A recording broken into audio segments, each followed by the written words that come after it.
perbuatannya. Dan orang alim, orang yang pintar, dimohonkan ampun oleh masyarakat langit dan bumi dan ikan-ikan di air.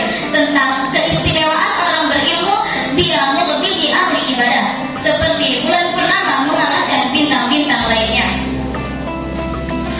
Para ulama adalah pewaris Nabi, sedangkan Nabi tidak mewariskan hartanya, melainkan ilmulah yang mereka wariskan. Maka orang yang menimba ilmu berarti ia telah memperoleh warisan dari Nabi dengan sebanyak-banyaknya. Hadirin rahimahumullah. Dari apa yang sudah saya ceritakan tadi, betapa Allah sangat mengistimewakan orang yang berilmu. Allah mudahkan jalannya menuju surga para penghuni langit dan bumi, memohonkan ampun untuknya karena ia rela pada perbuatannya. Allah Subhanahu wa taala berfirman dalam Al-Qur'an surat Al-Mujadalah ayat 11.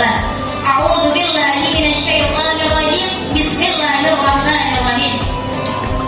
Wa idza qila shuzu famshuzu